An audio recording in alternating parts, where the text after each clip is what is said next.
pendidikan perdamaian dapat menjadi basis baru untuk menciptakan kehidupan yang lebih harmonis antar sesama manusia.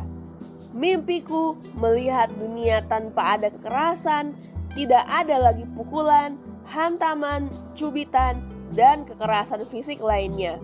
Mimpiku melihat dunia dengan penuh perdamaian, tidak ada lagi kata-kata kasar, cibiran, makian, nyinyiran, dan kekerasan verbal lainnya.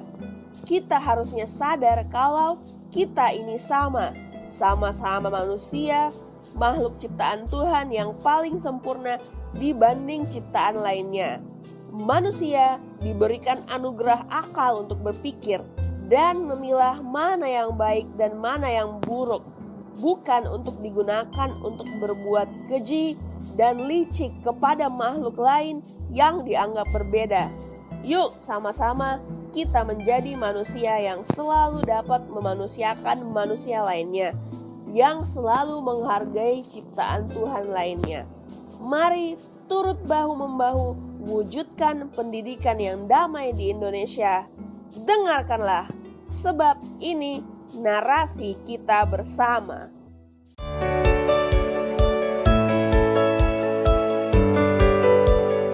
Sahabat Bakti, jumpa lagi dengan saya Alia di podcast Basuara Bakti Pusuara. Di edisi podcast Basuara kali ini sangat spesial karena kita berada di kantor Kita Bhinneka Tunggal Ika yang ada di Makassar. Dan di sebelah saya sini sudah ada Kak Terry Algifari.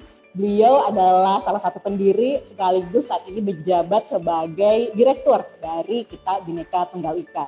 Nah, terima kasih Kak Terry sudah menerima kita di sini. Terima kasih juga Kak Alia udah berkunjung di Kita Bhinneka. Iya. Nah, teman-teman, tadi saya sudah menyebut beberapa kali tentang Kita Bhinneka. Mungkin teman-teman sahabat Bakti penasaran, Kita Bhinneka tuh sebenarnya apa sih Kak dan bagaimana mulai berdirinya? Kita Bhinneka Tunggal Ika itu NGO yang bergerak di bidang pendidikan perdamaian dan anti kekerasan. Saat ini kami punya 4 fokus isu. Yang pertama itu kami menguatkan kepemimpinan dan perdamaian buat anak-anak muda. Kami percaya dua hal ini seperti dua sisi mata uang yang bisa dipisahkan. Makin besar amanah kepemimpinan seseorang, maka semakin besar tantangan konflik kekerasan yang mungkin akan dia hadapi, dan membekalinya dengan ini akan sangat dibutuhkan. Kemudian yang kedua, kami mendampingi, melatih guru-guru dan pendidik baik formal non formal untuk pendidikan perdamaian dan anti kekerasan di ruang-ruang pendidikan. Dan yang ketiga, kami percaya perdamaian nggak bisa dibangun sendirian, makanya kami mengikhtiarkan bangun jejaring perdamaian. Isinya organisasi, individu yang punya concern dan punya kepedulian tentang isu perdamaian dan anti kekerasan. Terakhir, spesifik ke kampus, kami sedang intervensi kekerasan di kampus, khususnya tawuran dan kekerasan dalam pengajaran. 4 itu sih yang kami sedang kerjakan. Kalau latar belakangnya ini personal ya Kak Alia ya. Kalau saya mungkin 2 penyebabnya, 1 gelisah, 1 cinta. Saya mulai dari yang gelisah dulu Kak ya. Yang gelisah pertama, saya dulu kuliahnya S1 Unhas, kemudian Fakultas Teknik sekitar tahun 2007 masuk. Dan waktu itu Unhas masih intensitas konflik kekerasan khususnya tawuran itu masih tinggi, dan saya mengalami langsung kekerasan dalam pengajaran semenjak saya dari mahasiswa baru. Dan ketika ngalamin itu semua, saya gelisah Mbak, saya merasa ini nggak benar, ini harus dilakukan sesuatu.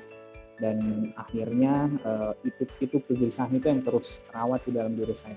Kalau cinta, saya punya pengalaman pergi mengajar di Bengkalis Riau, menjadi guru bantu 1 tahun di sana melalui program Indonesia Mengajar.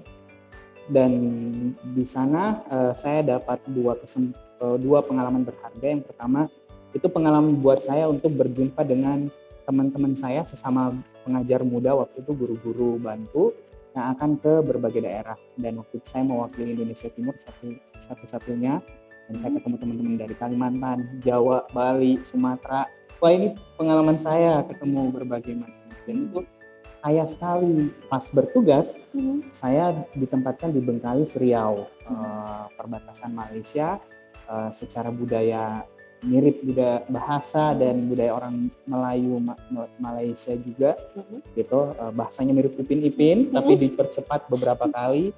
Jadi ada tantangan memahami bahasa, memahami budaya, alamnya pun berbeda di sana, tanah gambut. Dan dua pengalaman itu membuat saya mengenali Indonesia. Di situ mulai ada perasaan cinta kali ya, kenal terus kemudian cinta. Dan dua perasaan ini, gelisah dan cinta ini, sepulang dari mengajar itu saya kemudian merefleksikan apa yang dibutuhkan, apa yang perlu dilakukan, dan akhirnya memilih untuk mendirikan Kita Bhinneka Tunggal Ika. Wow, jadi ada latar belakang tersendiri ya yang sangat personal. Ya itu personal ya Kak ya. Tahun berapa itu Kak diberikannya? 2015. 2015. Wow, jadi udah 9 tahun ya. Kurang lebih. Tapi memang 2015 saya pribadi merasa mendirikan ini, tahu kebutuhannya tapi bingung mau ngapain. Saya background engineering. Teman-teman yang pertama awal memulai ini ada yang background pendidikan, ada psikologi, akuntansi. Kami merasa kayak tanda tanya besar bagaimana kami mau memulainya. Jadi mungkin 2017, 2018 baru kita mulai aktif menjalankan program-program. Saya sendiri karena kebutuhannya ke sana, saya lanjut pendidikan di Universitas Pertahanan, spesifik ke Peace and Conflict Resolution. Itu jadi modal besar saya untuk menjalankan Kita Bhinneka. Jadi dari anak teknik banting setir nih. Banting setir, betul. Karena jatuh cinta. Oke. Nah, kalau saya dengar dari semua aktivitas yang dilakukan, sebagian besar suaranya adalah anak-anak muda, begitu Betul, ya. Kak. Nah, kenapa menurut Kak Terry itu anak muda penting untuk diperkenalkan mengenai isu-isu perdamaian dan anti kekerasan? Iya, karena pertama pemuda itu menurut saya rentan ya Kak ya. Rentan dalam artian rentan juga jadi pelaku gitu ya. Kalau kita identifikasi kasus-kasus kekerasan yang terjadi, toh pelakunya itu usia range pemuda gitu. Sekarang misalnya kekerasan seksual, korbannya bisa jadi range pemuda. Pelakunya juga yang tawuran, yang kekerasan di kampus itu juga range usia pemuda gitu. Jadi rentan korbannya, rentan pelaku. Jadi penguatan di pemuda jadi penting kan ya. Jadi korbannya harus dalam hal ini tangguh supaya nggak jadi mencegah dirinya jadi korban, dan tangguh ketika kejadian apa yang harus dia lakukan.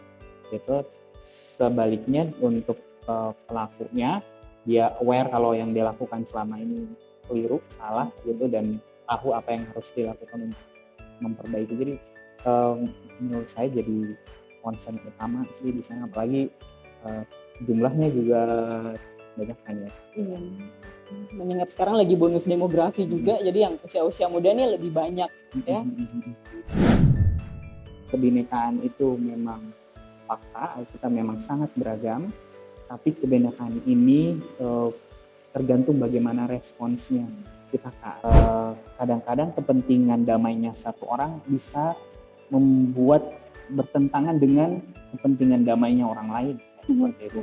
Ada masalah kan semestinya ada opsi A, opsi B, opsi C, terus ada opsi kekerasan. Ternyata opsi kekerasan itu masih ditempatkan di bagian atas. Bisa mengelola keberagaman ini, bisa saling memperjumpakannya, saling mengenali, bisa konflik pasti terjadi, tapi bisa melampaui konflik itu dan mencegah kekerasan. Kita jadi tangguh nih.